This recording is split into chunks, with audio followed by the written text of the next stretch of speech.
Yahweh, tu es ma conquête, Yahweh. Yahweh, olonga mote maranga. Yahweh, olonga vinanga. Déjà, olonga mokozi. Alléluia, le roi des gloires. Alléluia.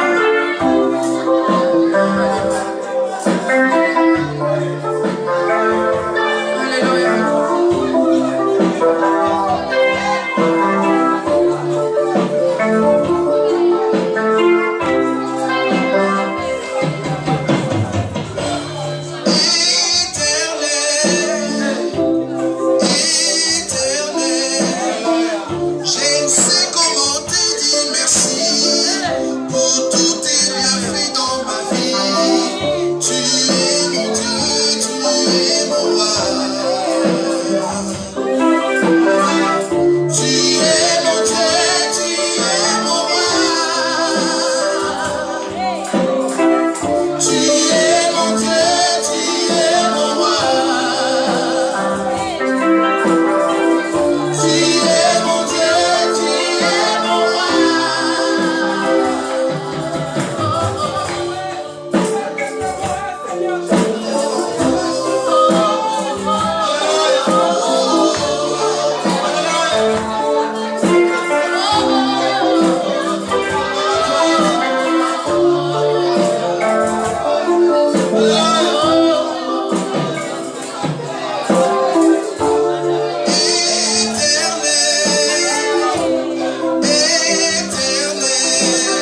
Oh Jésus, merci pour ta présence.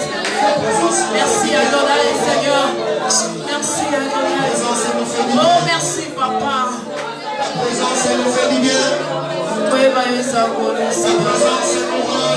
Jésus, merci. Merci Papa. Merci Seigneur. Nous sommes là pour t'élever ton Seigneur Yahweh. Yahweh, nous sommes là pour t'élever. Tu es digne d'être élevé, Papa. Yahweh, tu mérites l'adoration, tu mérites la louange.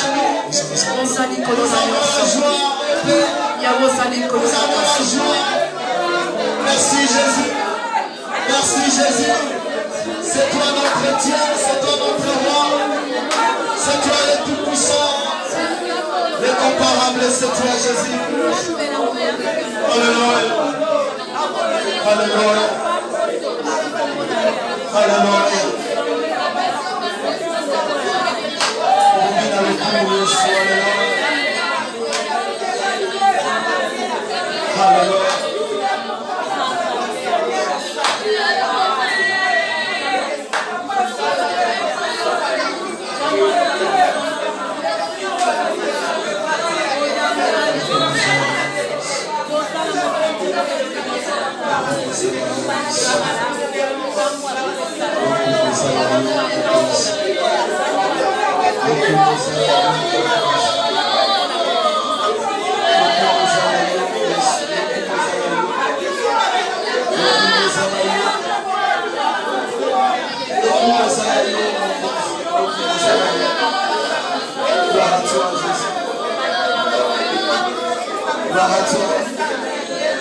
Gloire à toi notre roi, gloire à toi notre Seigneur.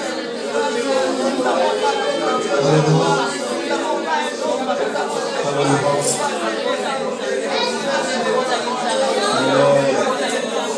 Jésus, merci. Merci Jésus.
Gloire à toi.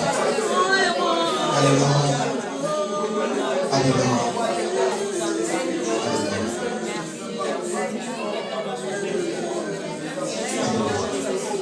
Merci Seigneur pour ta présence au milieu de ton peuple. Le reste habitant entre tes mains règne à jamais. Dans le nom de Jésus. Amen. Amen. Nous acclamons pour la gloire de Dieu. Je vais laisser la place à mon frère Toto. Il a une parole de remerciement pour adresser à l'église.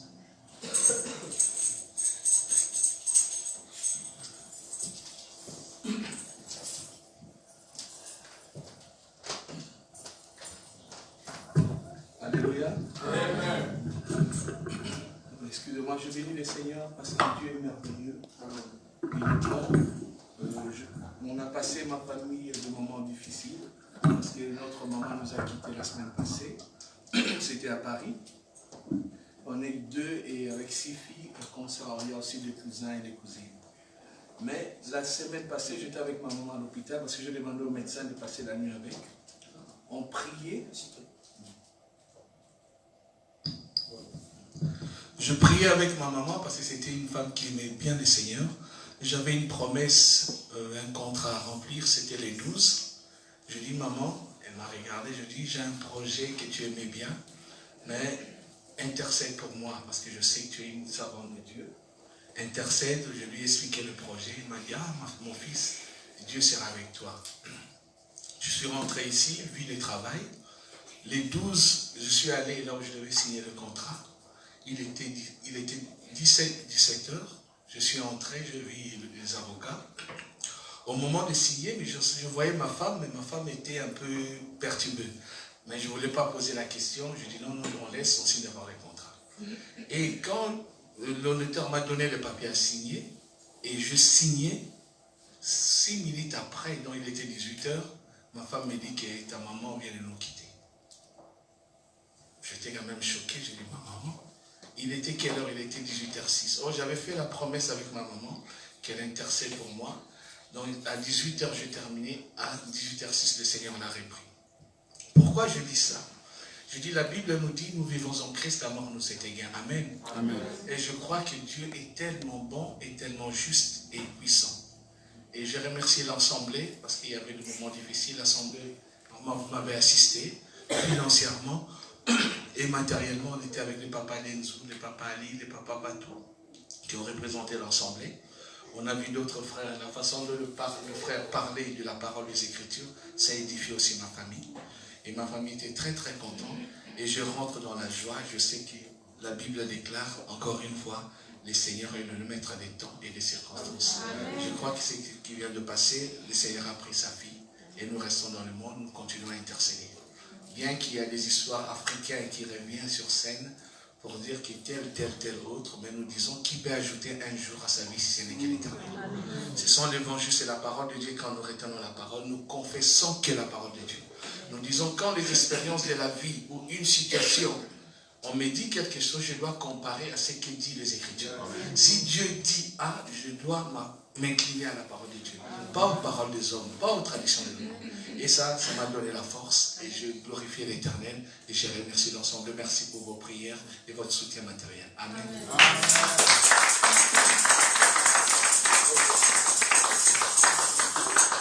Et gloire soit rendue à Dieu. Je laisse la place à Dr Roger pour la parole. Nous acclamons pour la gloire de Dieu.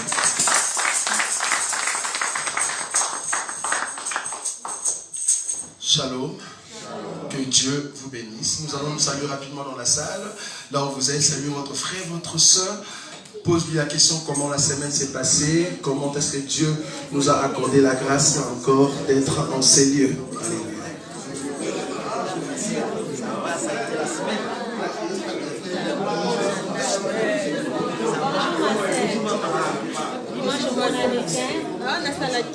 Bonjour papa.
Voilà, que Dieu soit loué.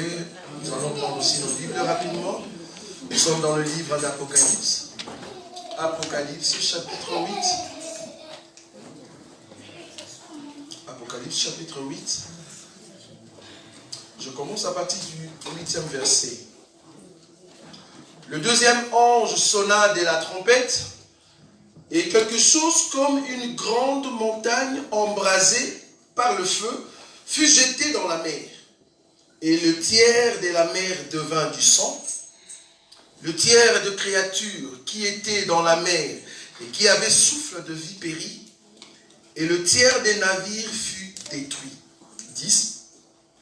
Le troisième ange sonna de la trompette, et il tomba du ciel une grande étoile ardente comme un flambeau. Elle tomba sur le tiers de fleuve et sur le source des eaux. 11, Apocalypse chapitre 8. 11. Les noms de cette étoile est absinthe. Les tiers des eaux fut changé en absinthe, et beaucoup d'hommes moururent par les eaux parce qu'elle était devenue amère. 12. Le quatrième ange sonna de la trompette, et le tiers du soleil fut frappé, ainsi que le tiers de la lune et le tiers des étoiles, afin que le tiers en soit obscurci. Le jour perdit un tiers de sa clarté, et la nuit de même. Je regardais et j'ai entendu un aigle qui volait au milieu du ciel, disant d'une voix forte, « Malheur, malheur, malheur aux habitants de la terre, à cause des autres sons des trompettes que les trois anges vont faire retentir. » Amen. Nous allons petit à petit vers la fin des trompettes. On va voir avec les coupes, si Dieu le veut, les dimanches prochains. C'est le frère Guy Roger Bassafoula qui viendra nous aider avec la parole, vu que eux, chaque premier dimanche du mois, ils n'ont pas de culte. Donc du coup, ils vont profiter de venir ici et il va nous donner la parole.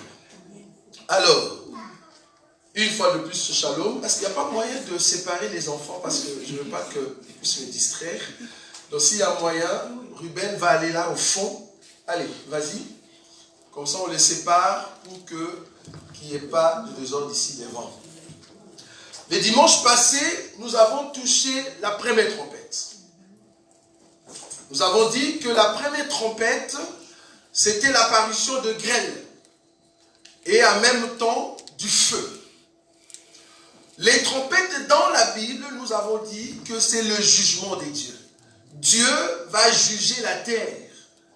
Pourquoi la terre? Parce que c'est sur la terre que l'homme habite.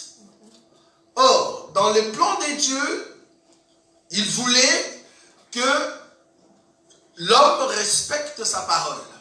Cependant, l'homme n'a pas pu respecter la parole de Dieu. Alors Dieu, comme au temps de Noé, comme au temps de Sodome, une fois de plus, Dieu va frapper encore la terre.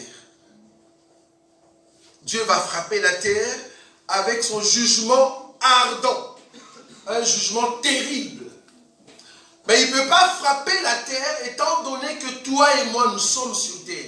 Quand je dis toi et moi, c'est parce que nous avons la parole de Dieu. Si tu as la parole de Dieu et que tu as l'enseignement, Dieu sait qu'il est en train d'attendre, c'est quoi? L'Écriture nous dit que cet évangile, cette parole, cet enseignement doit aller jusqu'aux extrémités de la terre. C'est alors que viendra la fin. Vous voyez cette écriture? Donc il faut que la dernière personne écoute la parole de Dieu. Or cette dernière personne, quand on dit extrémité de la terre, ne voyez pas Amazonie. L'extrémité de la terre peut être ici à Bruxelles. Quand on dit extrémité de la terre, c'est une personne qui est dans les plans de Dieu et qui doit recevoir l'enseignement, qui doit changer son cœur. En fait, que l'amour de Dieu entre dans son cœur et que Dieu puisse le pardonner. Et puis, l'enlèvement aura lieu. Or, cette personne, comme nous ne sommes pas encore partis, nous croyons que cette personne n'a pas encore reçu cet enseignement. Il se pourrait qu'il est encore dans des boîtes. Il se pourrait qu'il est encore dans la magie. Il se pourrait qu'il est encore dans la prostitution. Mais comme c'est une personne que Dieu connaissait son nom avant la fondation du monde, nous croyons que tous ceux qui viennent de Dieu vont rentrer auprès de Dieu. Même s'ils vivent très mal pour le moment. Donc Dieu va faire de sorte que cette personne-là écoute l'enseignement. C'est alors que nous allons partir. Étant donné que la personne n'a pas encore reçu l'enseignement, nous sommes encore là. Et nous continuons toujours à prier pour nos frères et sœurs qui sont encore dans le monde. Parce que nous croyons que nos bien-aimés qui doivent aller en enlèvement avec nous, il y a d'autres qui sont encore dans le monde. Que Dieu puisse le ravir entre les mains de l'ennemi, afin de les amener. Donc nous avons dit que les trompettes, ou les temps des trompettes, pour ceux qui n'étaient pas avec nous tout au long de cet enseignement qui va déjà prendre fin, et de là nous allons maintenant enseigner sur la doctrine. Nous allons rentrer sur la doctrine afin de donner la nourriture pour tout un chacun d'eux. Nous avons dit que depuis que Jésus-Christ est mort à la croix, jusqu'au jour où nous allons aller en enlèvement, cette période-là, on l'appelle temps de la grâce. Le temps de la grâce, c'est en fait après la croix, jusqu'au jour où nous irons à l'enlèvement. Et le Pierre et nous sommes dans la même dispensation. C'est-à-dire, nous irons au ciel ensemble avec eux. C'est le temps de la grâce. Mais après l'enlèvement, c'est là-bas que commencent les trompettes. C'est-à-dire, après que toi et moi puissions partir, Dieu maintenant va permettre que les deux joints, les deux prophètes viennent. Ce sont eux qui vont prendre le même enseignement que nous prêchons ici. Ils vont l'amener en Israël. Ils vont dire à Israël, voici l'homme que vous avez crucifié à la croix, c'est lui le Christ. Vous l'avez rejeté pour rien. C'est lui qui devait vous sauver. Bon, Dieu a permis cela, c'était pour laisser le temps aux nations de bénéficier aussi de la grâce de Dieu. Vous voyez? Alors, qu'est-ce qui va arriver? Les 2 juin vont commencer à prêcher, mais en Israël.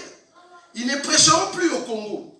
En ces temps-là, si l'enlèvement, quand l'enlèvement aura lieu, tout homme de Dieu qui restera sur la terre, entre guillemets, même s'il a une église de 5000 personnes, comprenez qu'il n'y a personne qui va recevoir Jésus là-bas.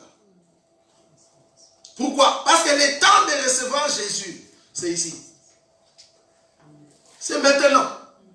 Donc après l'enlèvement, seulement ceux qui avaient reçu l'enseignement, maintenant, ce sont ceux-là qui vont bénéficier de la grâce auprès de l'antéchrist. J'appelle ça grâce.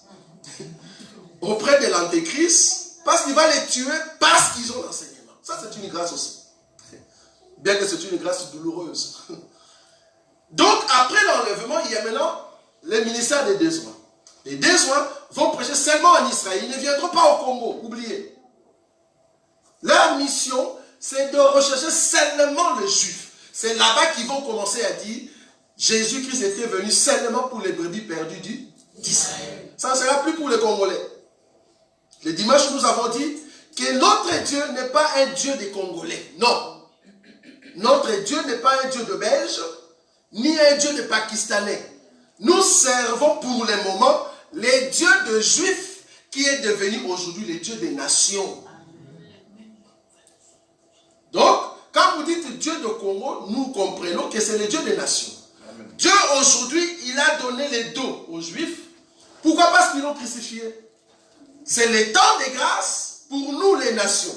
C'est-à-dire toute personne qui est en dehors d'Israël peut maintenant bénéficier de rechercher la face du Seigneur. Si vous l'avez, si Dieu vous l'accorde, parce que votre nom a été, vous étiez élu avant la fondation du monde, et que vous retrouvez le chemin de la maison, vous irez avec nous en enlèvement.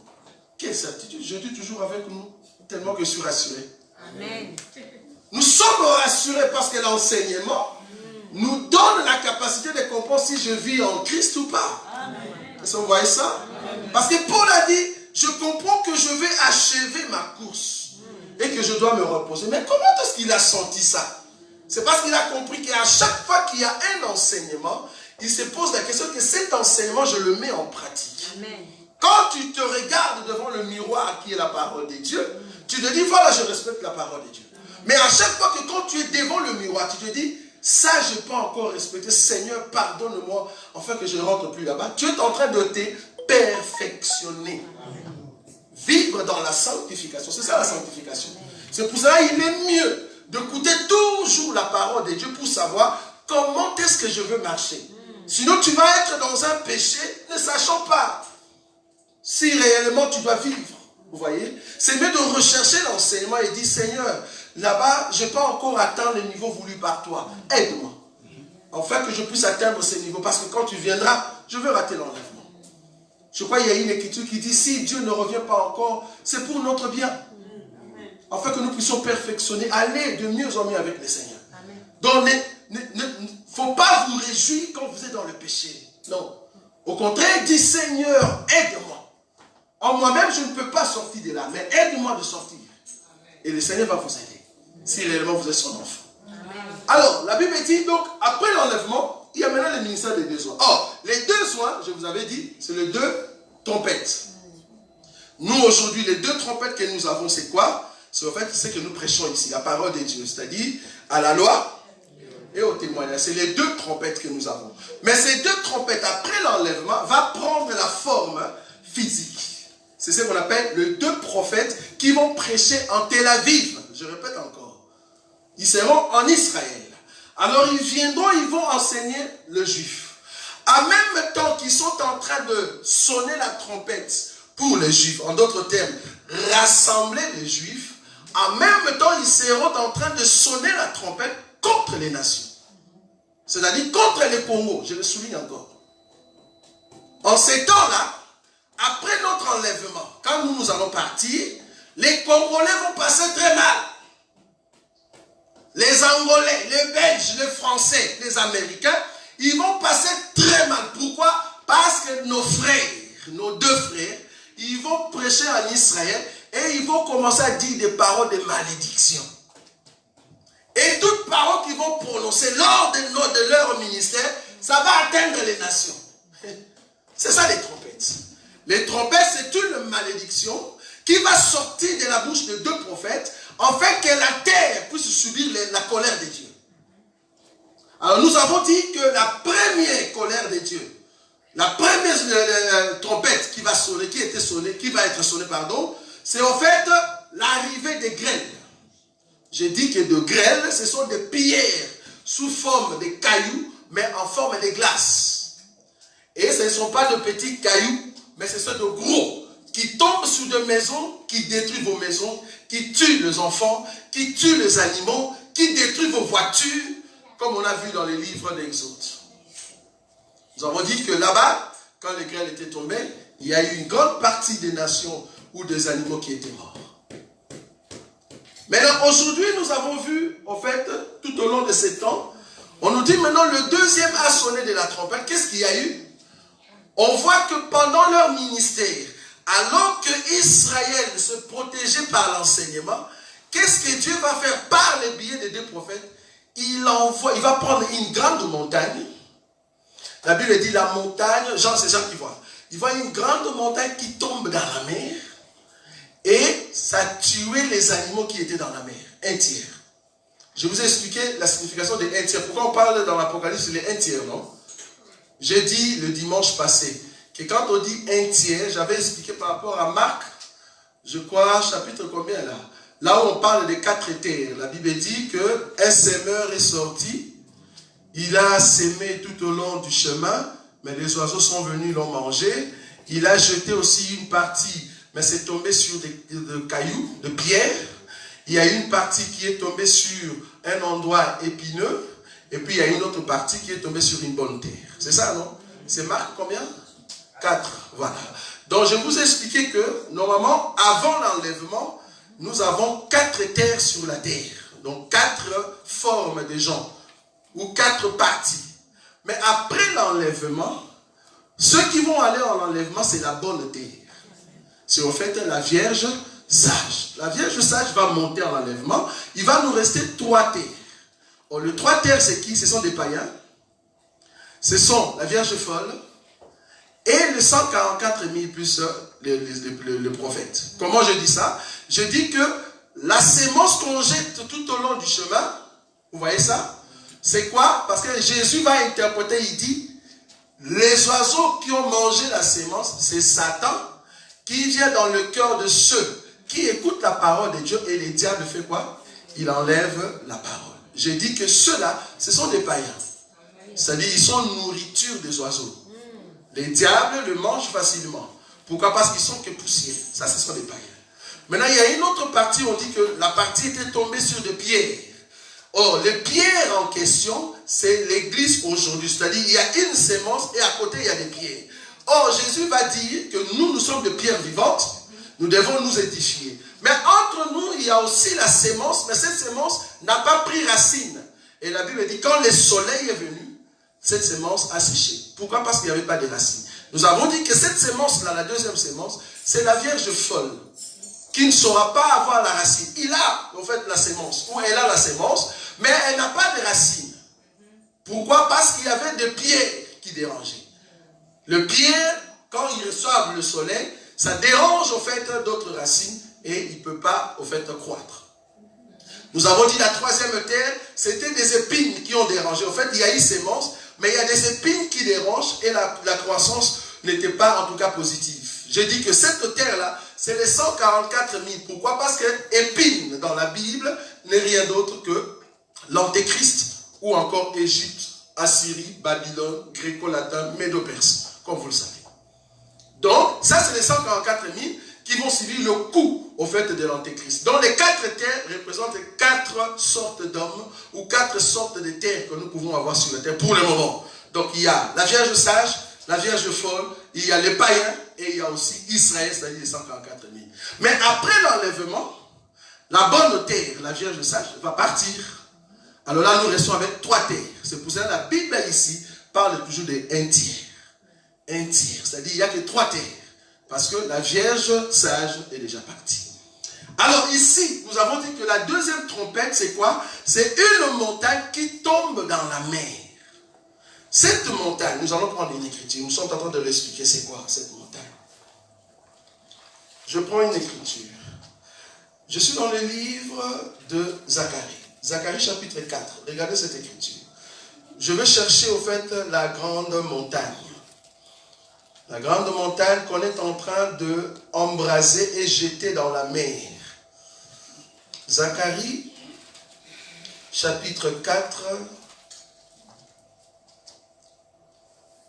Zacharie chapitre 4, le verset 7. La Bible dit, qui es-tu, grande montagne, devant Zorobabel?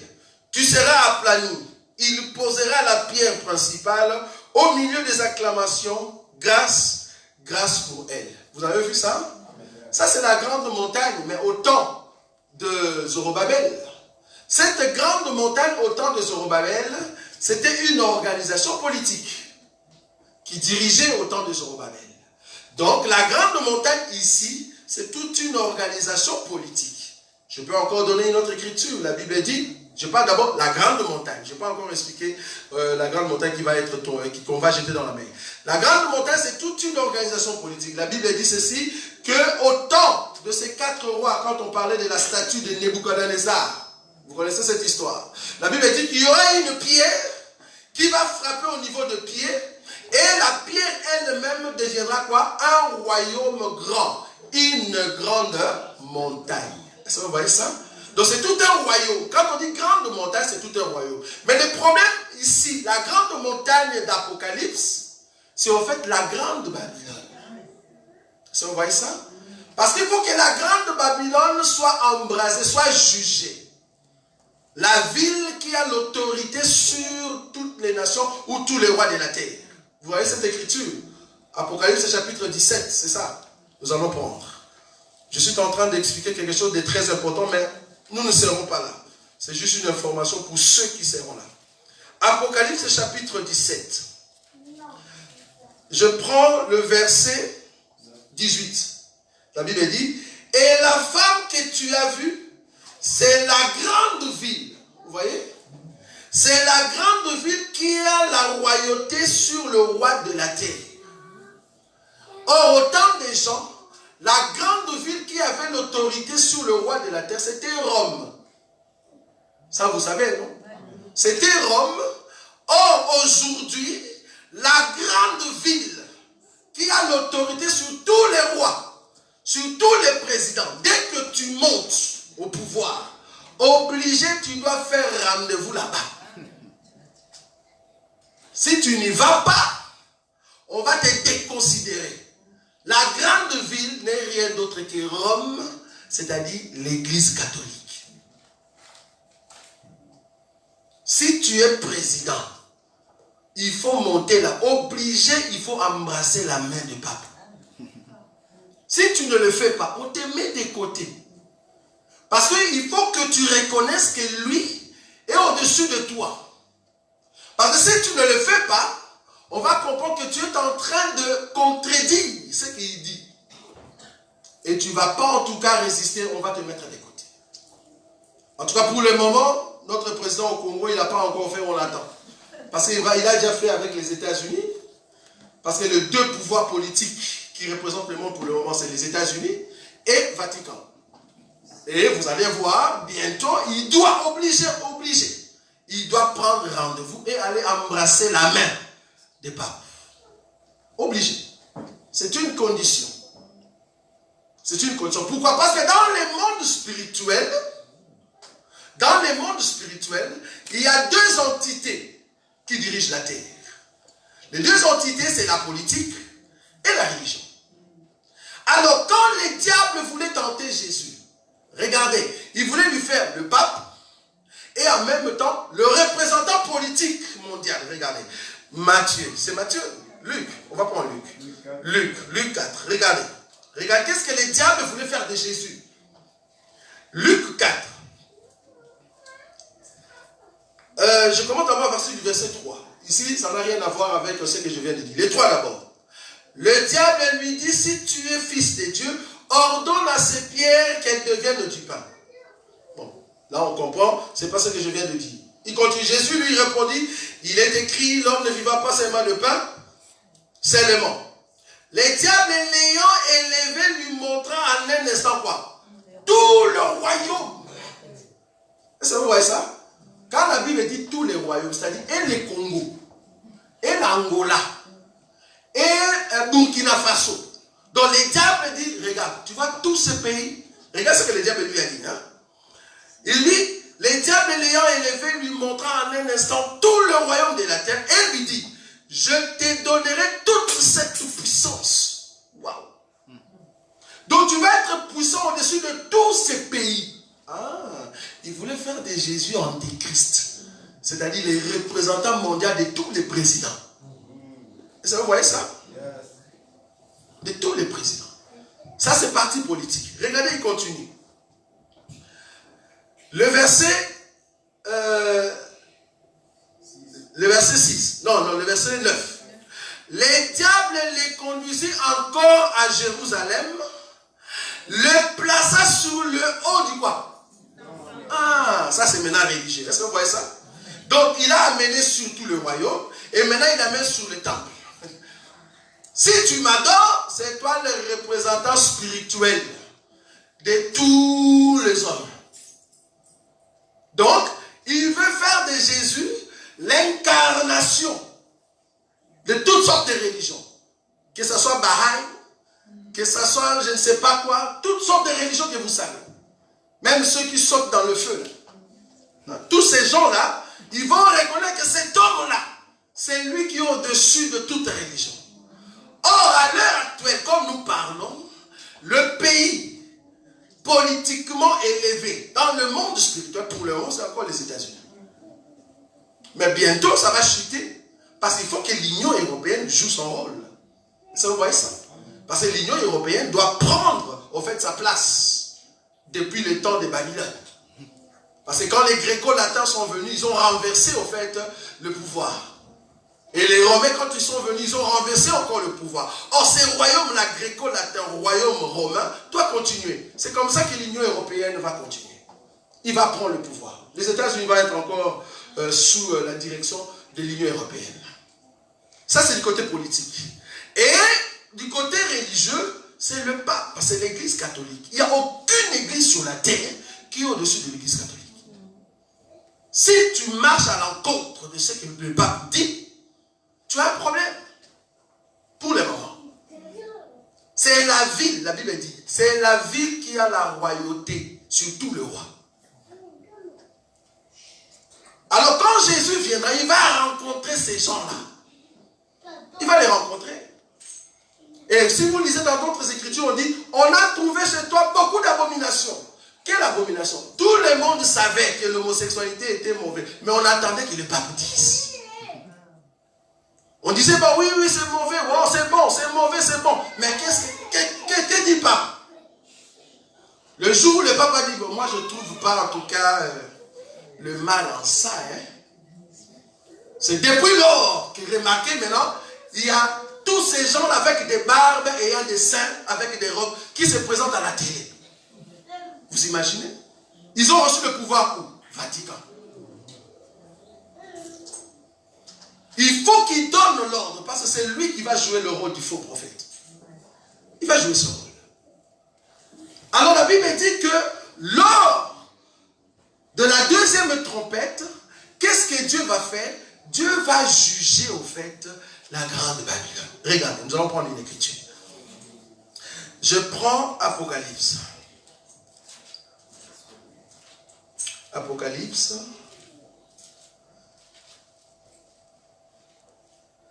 Apocalypse. Je prends le chapitre, je crois. Non, je prends Apocalypse chapitre 12, excusez-moi.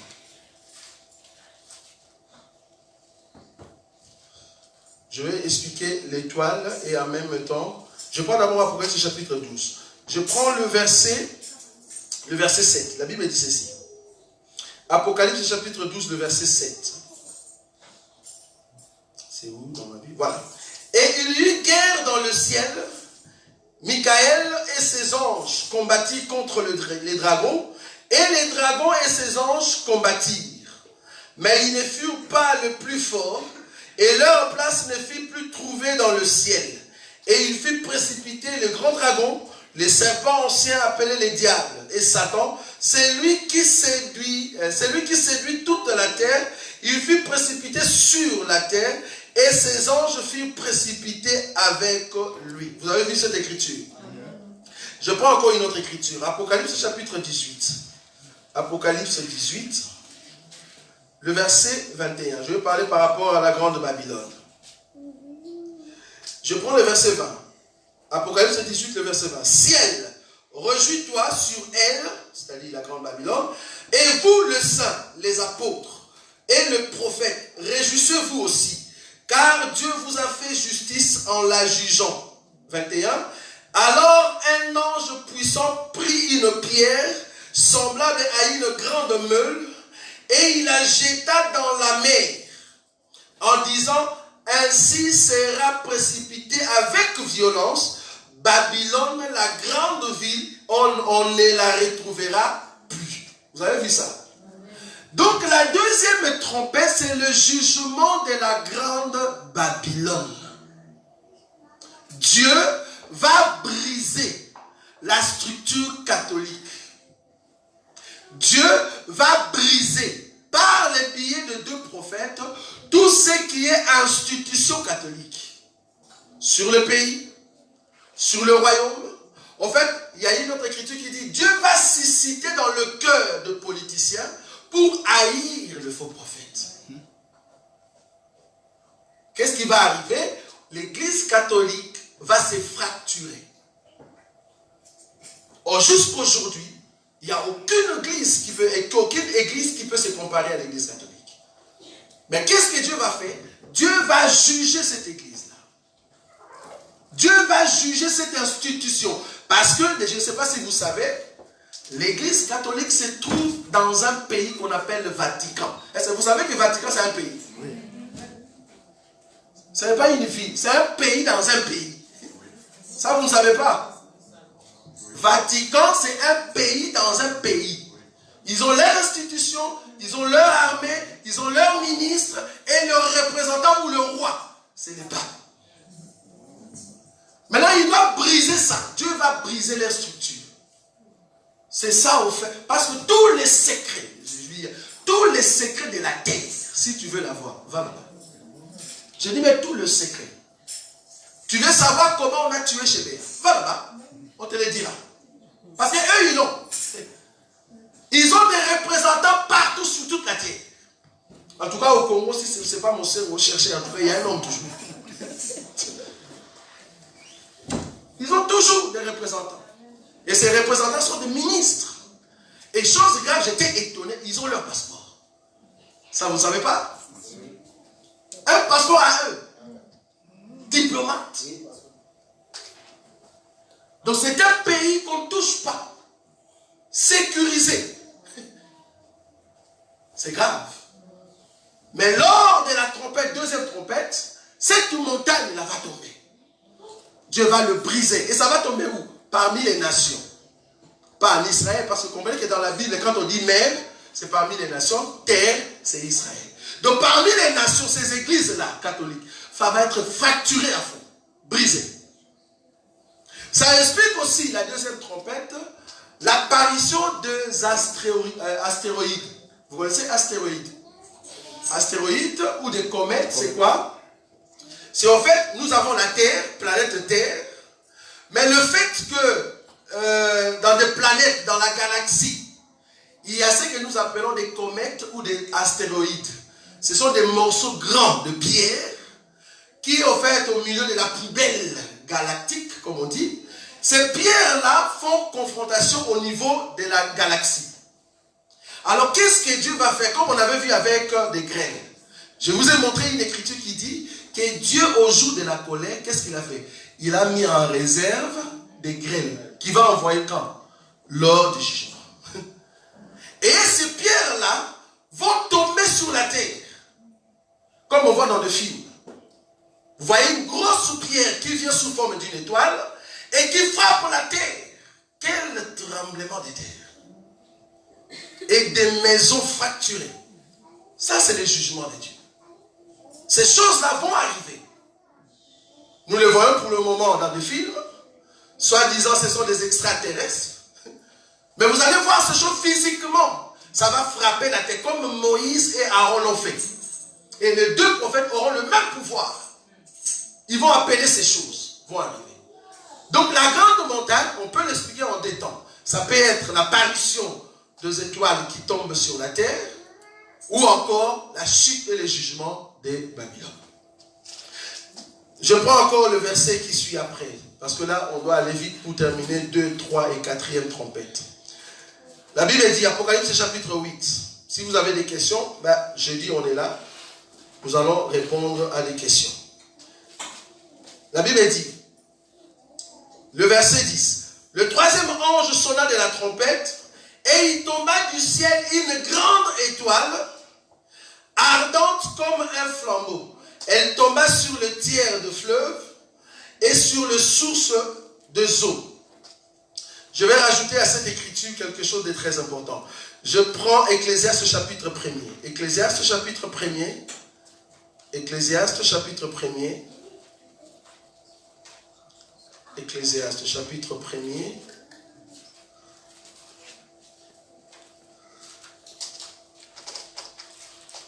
Alors je prends le verset. Je prends le verset 7. La Bible dit ceci. Tout le fleuve vont à la mer, et la mer n'est point remplie. Il continue à aller vers les lieux où il se dirige. Vous avez vu ça? Vous avez vu ça?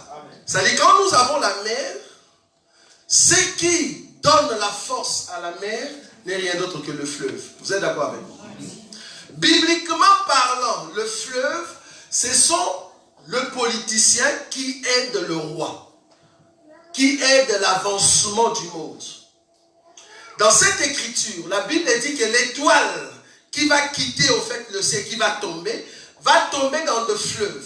En d'autres termes, ce sont les fleuves qui vont recevoir cette étoile, et par ce fleuve, ils vont le donner à la mer. Parce qu'il faut que le fleuve aille à la mer. Ici, le fleuve représente les 10 têtes qui vont recevoir le pouvoir afin d'aider la bête qui sort de la mer. Est-ce que vous voyez ça? Apocalypse chapitre 13. Hein? C'est-à-dire, après l'enlèvement, l'antéchrist n'aura pas de puissance si la force ne vient pas des fleuves. Or, le fleuve, ce sont les représentants politiques qui vont recevoir quoi? L'étoile. C'est quoi l'étoile? Regardez l'étoile. Parce qu'il faut expliquer l'étoile. Ou bien c'est qui l'étoile? Apocalypse. C'est qui l'étoile? Apocalypse chapitre. C'est qui l'étoile qu'ils ont reçue? Apocalypse chapitre 9. Regardez. Apocalypse chapitre 9, le premier verset. La Bible dit: le 5e ange sonna de la trompette et j'ai vu une étoile qui était tombée du ciel sur la terre. Cette étoile ici, c'est la même étoile de 3e ange. C'est la même étoile. Maintenant, qu'est-ce que Jean voit? Quand on sonne maintenant la 5e trompette, Jean voit maintenant cette étoile-là. Qu'est-ce qu'elle est en train de faire? La Bible dit: la clé du puits de l'abîme lui fut donnée. Est-ce que vous voyez ça? Ah, donc c'est un représentant démoniaque. Est-ce que vous voyez ça? Parce que pourquoi on lui donne la clé de l'abîme? Il doit aller ouvrir l'abîme pour que les démons sortent. Aïe, aïe, aïe, c'est mieux qu'on parte vraiment dans l'abîme. L'étoile ici est tombée à la 3e trompette, c'est Satan. Aujourd'hui, comme nous sommes là, Satan n'habite pas la terre. Comme nous sommes là, il sillonne en esprit. Mais il n'habite pas la terre. Il est dans les lieux célestes. Est-ce que vous comprenez? Nous n'avons pas à lutter contre l'eau et les sang ou contre la chair, mais nous avons à lutter contre quoi? Les esprits qui sont où? Dans les lieux célestes. Est-ce que vous voyez ça? Parce qu'ils habitent là-bas. Maintenant, quand nous allons partir en enlèvement, les 2 soins vont prier Dieu. Dieu, parce que les hommes n'ont pas écouté ta voix, permet que les diables n'habitent plus le ciel, qu'ils viennent habiter ici sur terre. Quel cas? Est-ce que vous avez déjà vu le diable? Vous allez les voir. Bon, si réellement vous restez, c'est mieux de partir. On va les chasser. C'est pour cela, Apocalypse 12 vous dit: il y eut guerre entre Michael et les dragons et ses démons. Mais les dragons n'ont pu trouver sa place là-bas. On l'a jeté où? Sur terre. Tellement qu'il était fâché, il n'a plus de place. Il est parti faire la guerre avec qui? Avec les 144 000. Donc le diable va quitter là-bas, il va venir sur terre.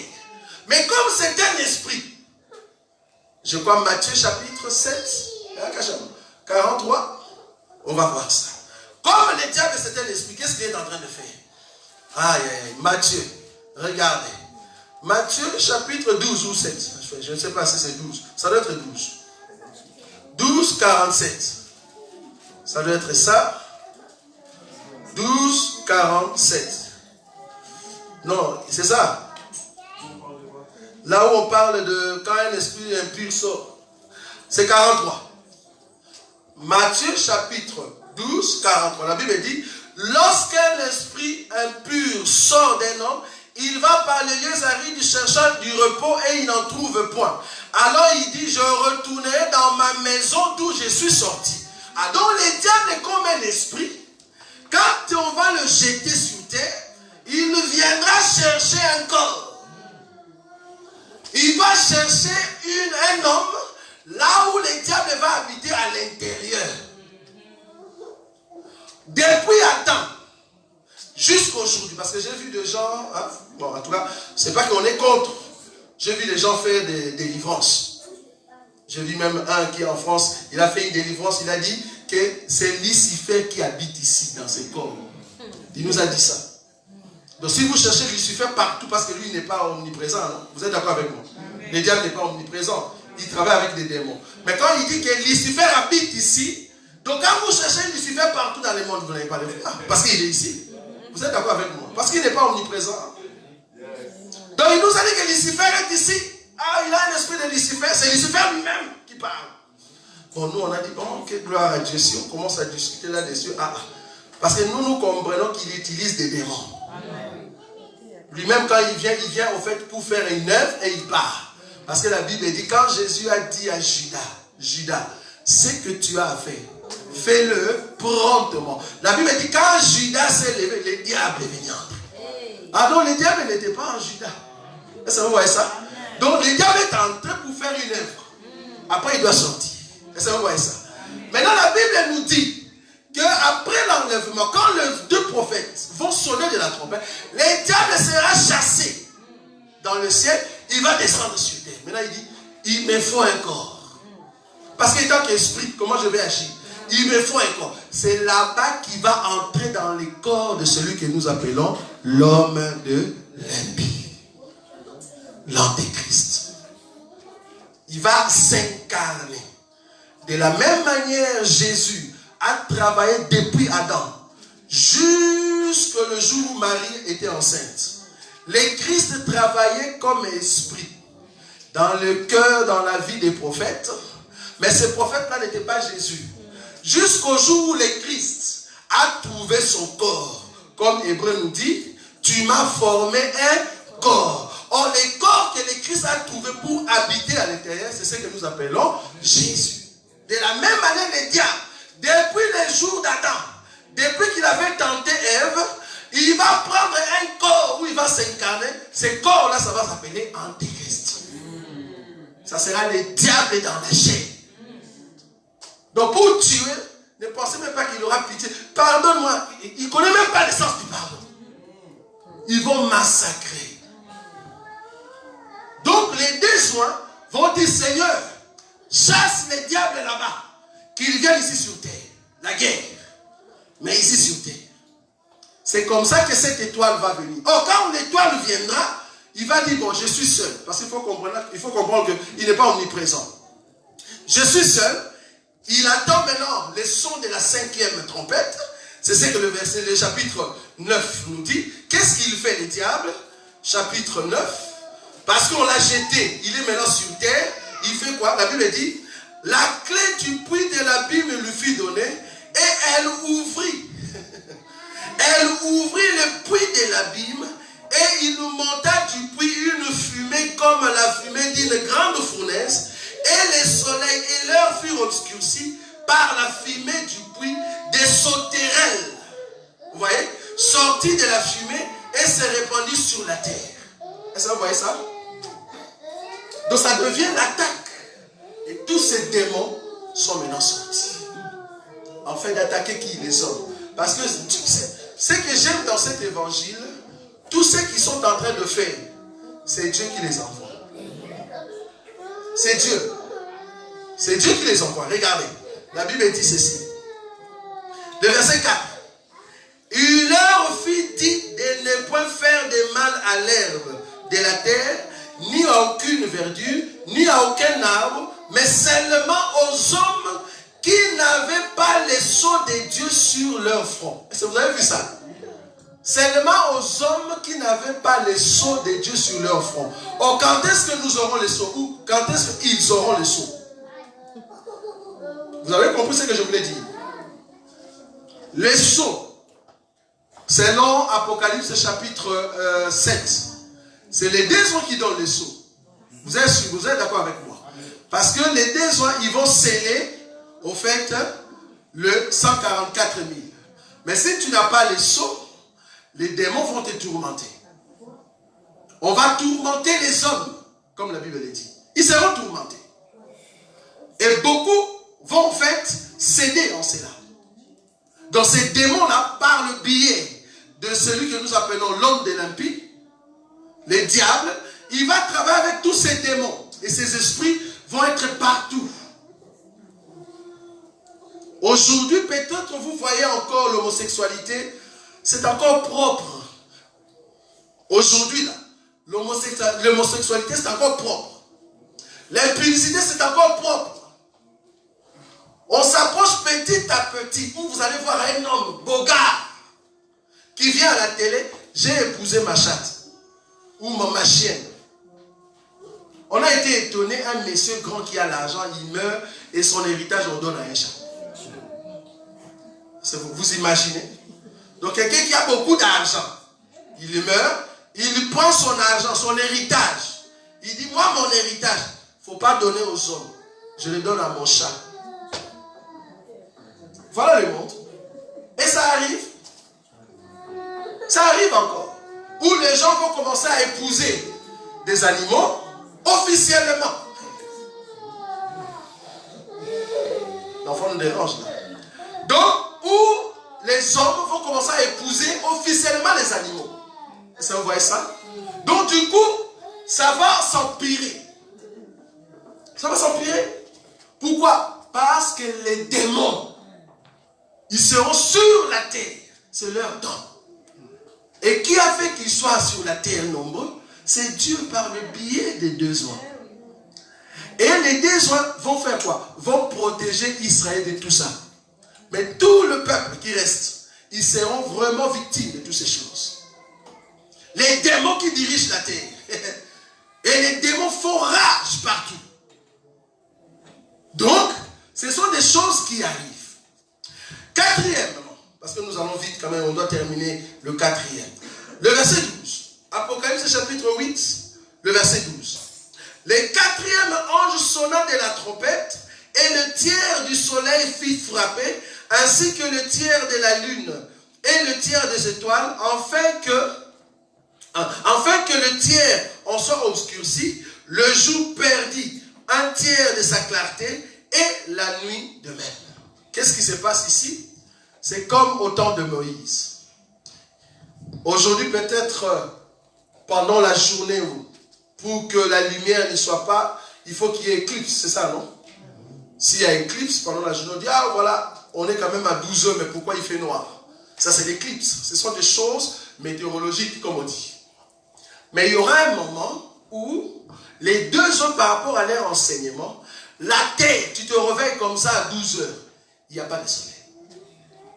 Pourquoi? Parce qu'il fait noir. Vous dites, mais qu'est-ce qui ne va pas? Or, la conséquence qui fait qu'il n'y ait pas de soleil, ça va frapper même le flore, les animaux, et même votre temps. Le monde sera bouleversé. Parce que pendant la colère de Dieu, le but que Dieu est en train d'amener la terre, pour que ceux qui ne croient pas puissent être encore incrédules. Comme ça, le jour du jugement, tu n'auras rien à dire à Dieu. Tu as été incrédule. C'est tout. Donc Dieu va faire ces choses, ça sera physique. Je dis bien physique. La colère de Dieu va se manifester. Il va ébranler au fait le ciel et ébranler aussi la terre. Les tsunamis que vous voyez aujourd'hui, c'est encore rien. Rien du tout. Ça va être catastrophique. Le seul pays où encore le peuple qui seront protégés, c'est Israël. Même la Vierge folle va succomber. Parce que la Vierge folle va garder sa foi. Mais quand il y aura des plaies qui frappent, il va tomber. Ou elle va tomber. Ça sera un moment terrible. La Bible appelle le jour de l'Éternel. Le jour de la colère de Dieu. Ça commence ici et ça va jusque là. Tellement que le monde va passer un moment très dur, très souffrant.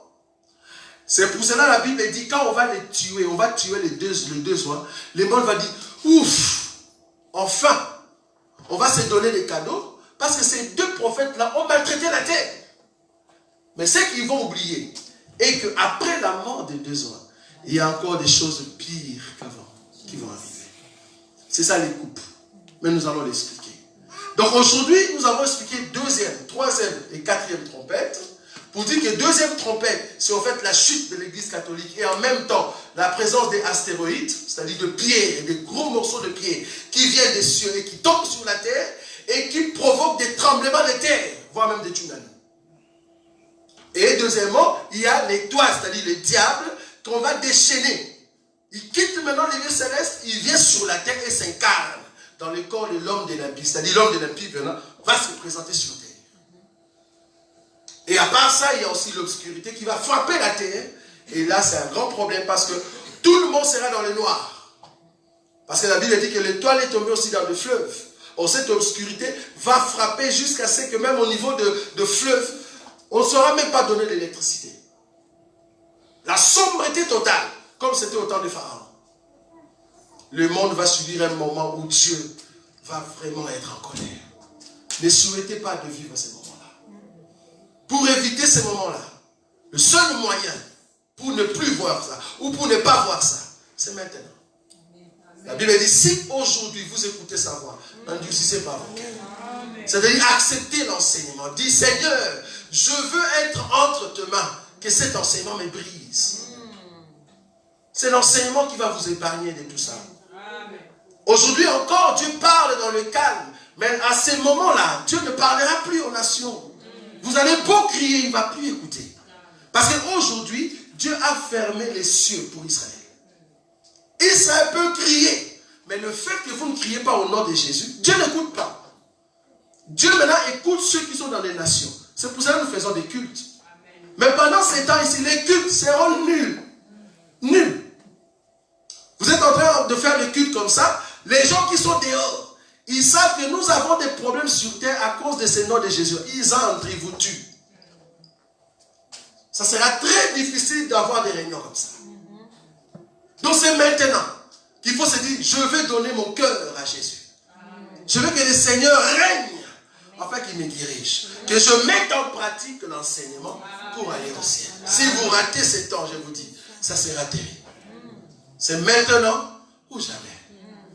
Parce que le jamais, ça sera soit on va vous égorger, soit tu vas mourir dans de calamités que Dieu a mis en place. Je vous dis, le monde ne sera plus beau comme tu le vois aujourd'hui. Amen. Amen. Nous sommes debout, nous allons prier.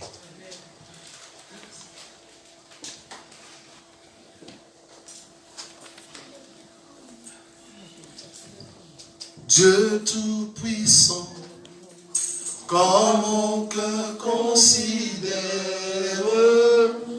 tout l'univers créé par ton pouvoir, le ciel d'azur, les éclairs, les tonnerres, le clair matin ou les ombres du soir. Dieu Tout-Puissant. Dieu Tout-Puissant, quand mon cœur considère tout l'univers créé par ton pouvoir, le ciel d'azur, les éclairs, les tonnerres, le clair matin ou les ombres du soir.